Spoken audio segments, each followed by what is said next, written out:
Hi, I'm Annette Richmond. Thanks so much for joining me today.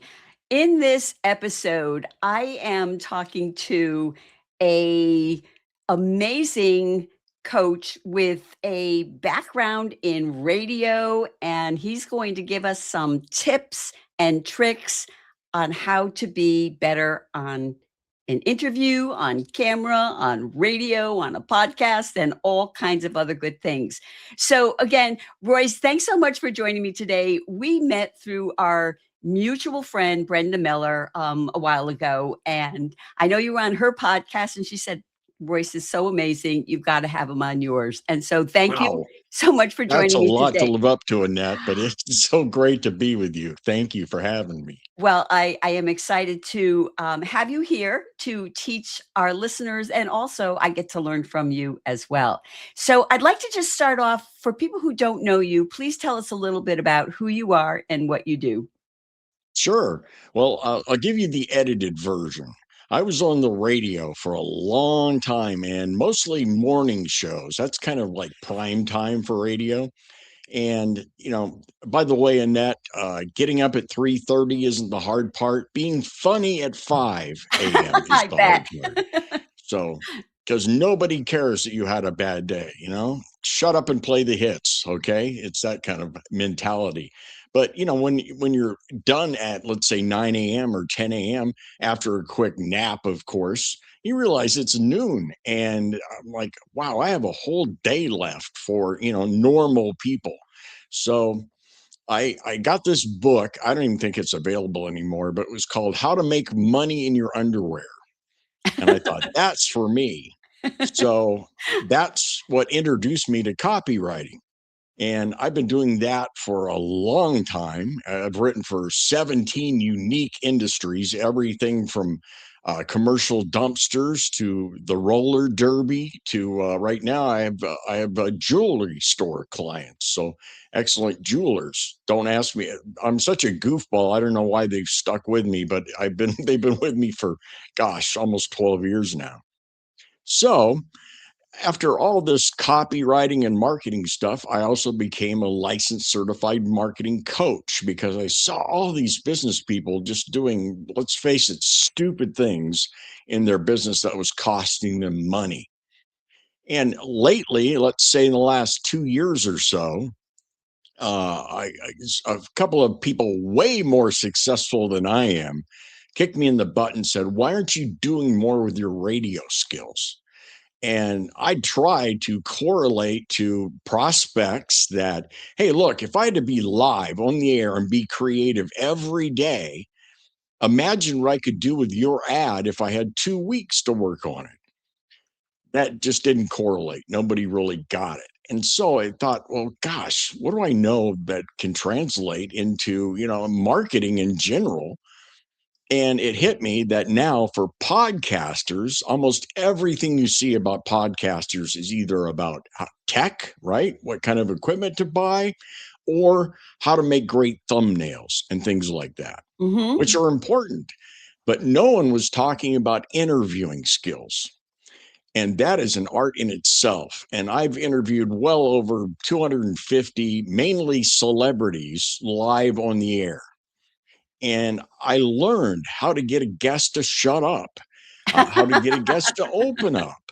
So, these are skills that took a long time to master and obviously get burned a few times. And so I put out a short book about that. And so that's kind of where I'm headed now. I've had business leaders lately reach out to me because everyone wants vocal confidence. They want to get rid of stage fright. They don't want to be judged.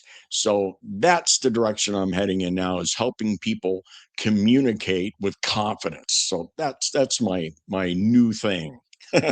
Well, that sounds great, and I love the part about getting people to shut up. And I will tell you that I mentioned this to you briefly before we started our session today, that I used to be a magazine writer, and that was kind of what I learned how to interview people, interview CEOs of companies for the magazine, and then of course I honed the getting people to be quiet back in the old Clubhouse days where you get somebody that's yaggity, yaggity, yagging, Right. and I learned the perfect level. Thank you so much, and let's move on to something else. So, before we jump in, and I do want to ask you to share some tips that will help people listening to this, but can you give us like just a little bit of a taste? You mentioned of what it was like to be a radio personality. You were in a mass market. And just because I'm a little curious, and can you just give us like 2 minutes on what that was like?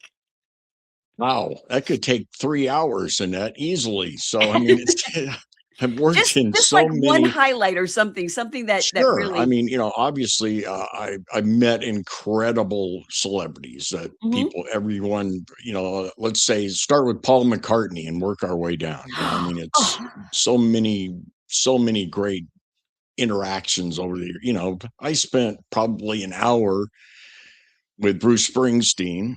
I spent probably a half an hour with Billy Joel. And I mean, just those kinds of memories stand. I've also, I had Richard Simmons run into the studio and pick me up, physically, I mean. well, And I've been slimed on Nickelodeon and all that stuff. But I've also been privileged to do a lot of great, let's call them stunts or remotes.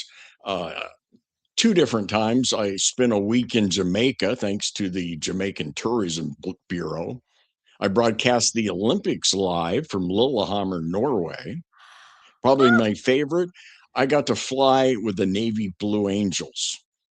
And as a private pilot myself, that was awesome. The guy trusted me so much, he even let me roll it 3 times. I got to roll an FA-18. So I'm like, yes, thank you. well, So there's all kinds of perks, but at the same time, people are turning on the radio to be entertained. So you better have something worth listening to. yes, and well, again, now I feel incredibly even more lucky that came on my podcast with me. So let's dive into some of the things that people do now. Live programs, like LinkedIn live programs, were very, very hot a couple of years ago. I did a weekly LinkedIn live show for several years. When I started my podcast, I started putting them on my podcast as well. And, several of my friends were doing the same thing, like Brenda, who I mentioned. Other people they were doing LinkedIn lives, and then they would put those episodes that go on their podcast. Now, Right. I lost, a fair amount of guests, potential guests, because they did not want to be live. So I would tell them, "Yes, I'd have you on my podcast, but you have to be live with me first," and I would never hear from them again because people were nervous. And I'm sure that was also a factor on radio because you were live, you were not recording those, I'm assuming, in advance. So No do-overs. Nope. yeah, Which is awesome because on one hand, it is live. You can actually feel that. mhm, And the good news is if you screw up, then it's gone. yeah, The bad news is if you have your best set ever, guess what? It's gone. So I yeah. mean, everything is instant. Well, so now people have shifted, as I have. I don't do live shows very often anymore. And most people I know are now recording, as we are today, recording the podcast in the studio, and then it will be uploaded to YouTube and put on my podcast, etc. So I'd love some tips because obviously you have them for people who are sort of preparing to be on a program. It might be if you're live, some people will be preparing for lives. Probably most will be for recording because I think most podcasts are recorded today. So if you can give us, a few mistakes that people make, maybe a few of those, and then some tips on how they can, for people who are, Sure. podcasters, speakers, etc. Absolutely. Yeah, it is the number one fear is public speaking. It beats out death, which Yes. I feel bad for people who have to give eulogies. I'll wait for that one to hit. There you go. So, No, no, I know that well. They say that people giving eulogies, most they'd rather be in the coffin than be on the stage speaking. exactly, So yeah, no, I get that. exactly. And it's universal, and I understand that. The secret is what I like to call getting used to you, Mhm. because we're afraid of being judged. We're not Mhm. really afraid of speaking because we've been doing it all our lives, right? But you're afraid how people are thinking about you on stage. And did you mess up? Did I screw this up? Number one, I always tell people, especially with a live audience, like in, a public speaking arena, uh, guess what, folks? They're not worried about your next sentence. They're worried about their hair. So, step back a little. It's not as intense to them as it is to you. And I understand that. But you remember the first time you heard your voice recorded? Oh, look, I still hate to hear my voice recorded. I think I sound like a chipmunk. I still Right. hate that. That's because we hear our voices through bone. We're listening through an entirely different medium. Our voice to our ears is traveling through bone. Other people and microphones hear our voice through air. So, the best way to get used to you is grab your phone and record yourself a Mhm. lot. Mhm. I recommend, and I have free guides for this on my website, by the way, and you record yourself. Now, and I want you to talk for 5 minutes. The awesome part is no one else has to see it. You can delete it right afterwards if you'd like. I recommend keeping the first one because you'll see how much progress you've made. But you record yourself for 5 minutes. That's a long time. If you haven't talked straight for 5 minutes, you'll discover that's a long time. Start with your sales pitch or something you want to work on. But after a while, you're going to run out of things to say. So feel free to talk about why your best friend is your best friend. Talk about a grocery list, is talk about something you hate, your favorite sports team or whatever. But just keep talking, because after you get through that first couple of minutes, the real you starts to come out. Mhm. And that's when you'll notice little things that you do that you never realize because it's second nature to us. Filler words like and like and and those type of words. It may be gestures that you do. I always like to tell people record at least 5 feet away so you can see at least your upper body, Mhm. because you may not realize you always touch your head or flail one arm or Yes. something and all these things. But here's the secret. Number one, don't watch it back right away. Trust me, Annette. After a good night's sleep, you're going to look much prettier, much thinner. You're going to sound smarter, everything because you're so self conscious right after you record it. Then, once you decide to listen back, take the phone, turn the volume all the way up, and put the phone face down and just listen to yourself. Listen to the whole thing, and you'll start already, even after one recording, to start to pick up on certain phrases or words that you're using. In radio, they're called crutches, same things we say all the time. And you want to eliminate those. And the sad news is they just change, and that they just venture. You used to say absolutely all the time. Now it's okay. I mean, they just Yes, yes. they they morph. So anyway, after you do that, you've listened to it. Now turn it up. This time with the sound off, and you want to watch yourself. Just watch yourself. And then that's when you'll start to see how you move. Now, this is obviously more important to public speaking than, let's say, even being on camera. But even then, you can notice it's hard to remember to smile. It's just little things. And you do that probably, even if you do that once a week, I guarantee you in 10 weeks, you're going to be amazed at how much better you are.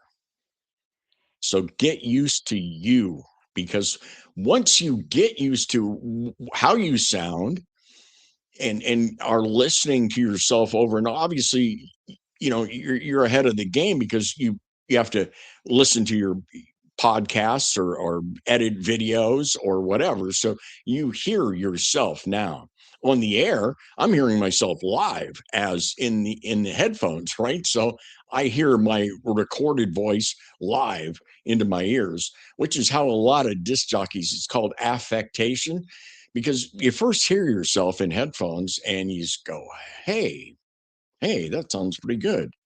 And then you start going, hey, that sounds even better. And then pretty soon you're talking like this. And after a while, it sounds like you're puking. And that's why in radio, this is called puking. So, Oh my gosh.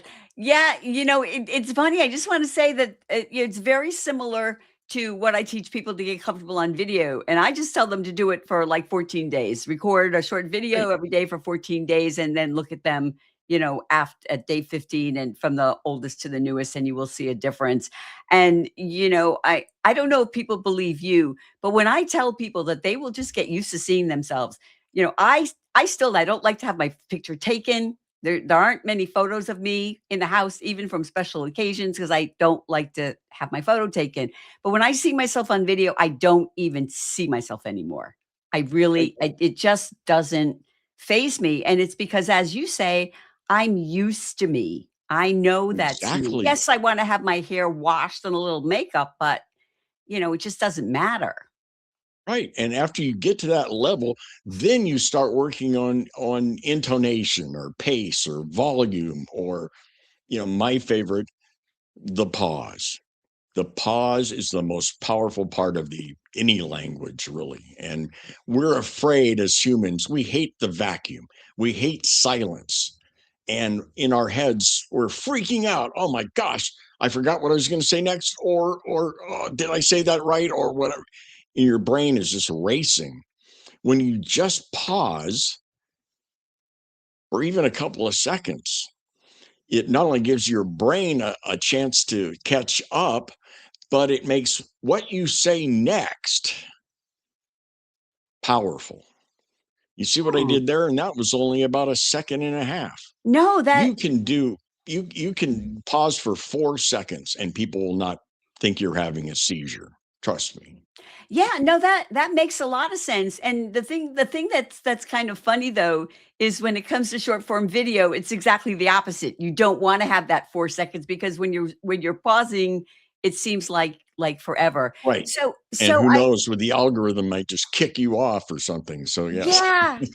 No, I love that. So I feel like I just had a mini master class in that.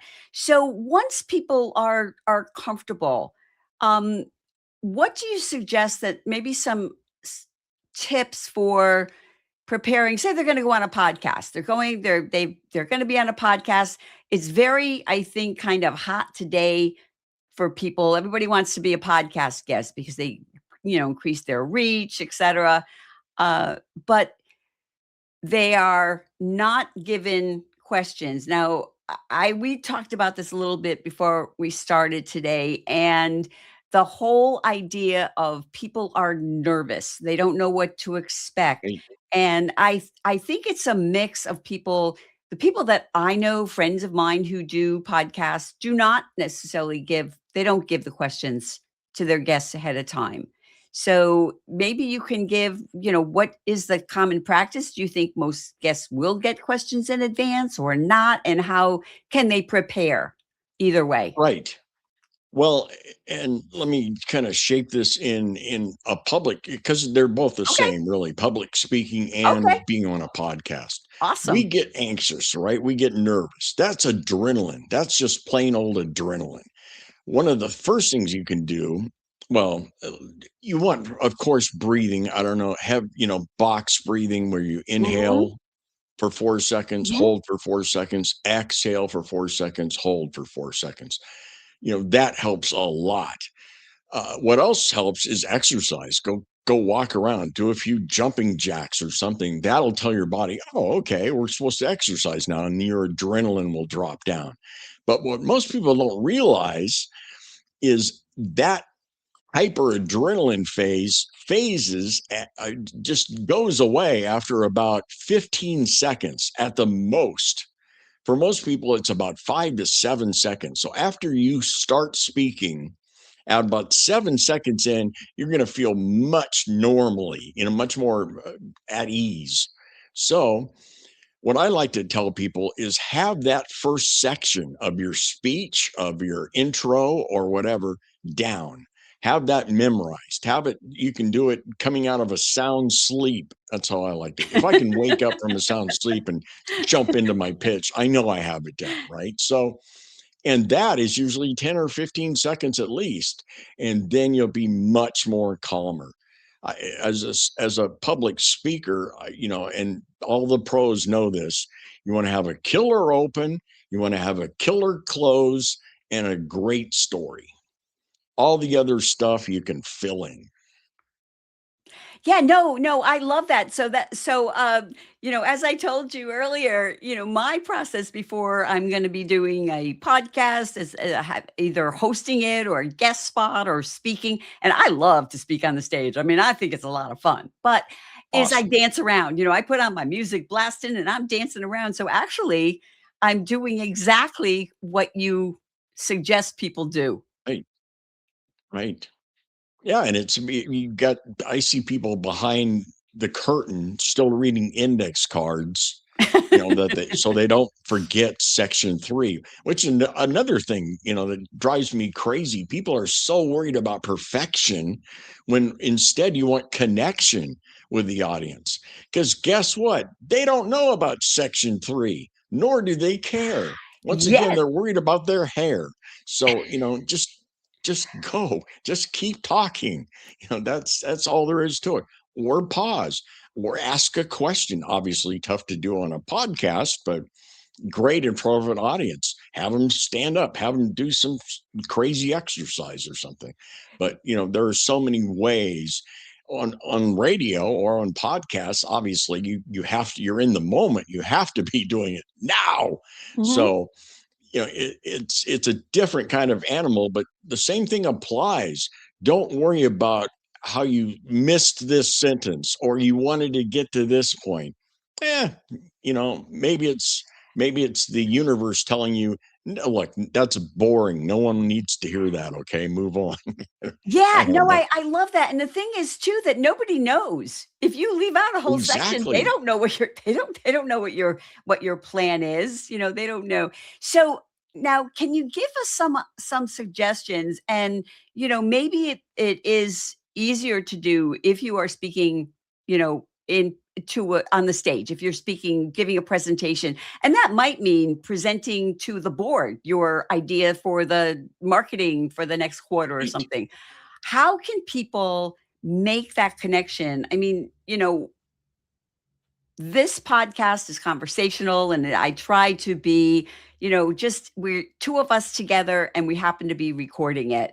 But if you're presenting, how can you make that connection with the audience? You mean as becoming one with the audience, you Well, mean, I or don't making a certain however point? you want to share it with, because I've heard Well, things I where they say, look over onto one side and then look at somebody on the other side and look at somebody in right. the back of the room. So, however you would like to share, because that's just stuff that I've heard and I try to do myself, but I'm sure you have no more, way more. Right. Well, no, it's really a question of, first of all, you always come from the place that every human is thinking, which is what's in it for me. So you've got to deliver something that is beneficial to them. If it's a company, yeah, it may be blowing this out in Q3, so we save Q4, whatever. But make that point. Make that one point. Tell them what you. It's like the old news, right? Old news headline, Yeah. right? So Yeah. tell them what you're going to say. Say it. Tell them what you just said. Yep. So, so many people, if that's what you want to do, get that one point across, then go with that. If you have a free flowing conversation or you have a whole day seminar or whatever, yes, you want to make connection with people. I always like to use I do the scan technique where you do kind of, it depends on on the audience. Of course, Mhm. if it's a women's club with 20 people, it's going to be a whole lot different than, a 3,000 seater. Oh, well, So, yes, I would you know, imagine. I haven't been there yet, but yes, I would imagine so. oh, it's fun, trust me. So it's but you want to I like to use the triangle technique. So you look at someone's forehead, then their left eye, then their right eye. Those are Oh. probably backwards on here, but you you understand. So it that will make them feel seen, Mhm. and Mhm. then just casually move on. Once again, it's like a pause. You don't want to stare at one person the whole time. That will make them very uncomfortable. So, just keep moving along. But what we're looking for is natural. And see, I threw a pause in there too. And that didn't sound weird, did it? So, I mean, that's exactly how people speak. So just be yourself. And once again, it gets back to getting used to yourself because you're building this up. We all do it. I do it too. You build this up into some huge thing. One thing we're great at as humans is catastrophizing, right? We'll think the worst thing possible coming, the worst outcome possible. What if this happens? And, we all know scientifically that like 89% of stuff we worry about never happens. Yeah. So, just keep that in mind and just be you.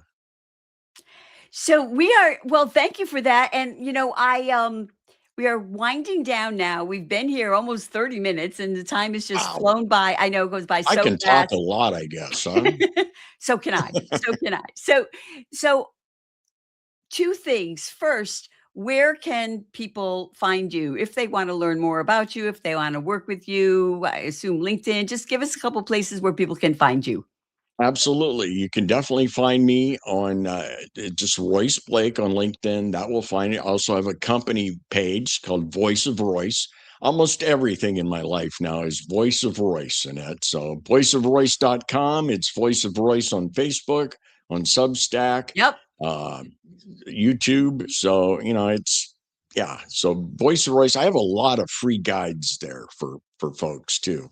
Yeah, Awesome. one of the easiest one, it's easy to read. I think it's only 16 pages, and it'll give you instructions on recording yourself. It's called From Mic Shy to Camera Confident, and Oh, it's totally free. Uh, Grab it at the website and and remember, it's awesome because no one else has to see you practice.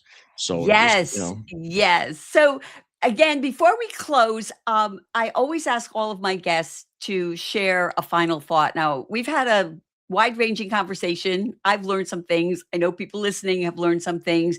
But what maybe something I didn't ask you that you think would be helpful for people to know? I'm going to give you something that I see every day. Okay. And it's how to fight imposter syndrome because we all have imposter syndrome. I don't care how large you are. I have an unnecessarily large sign.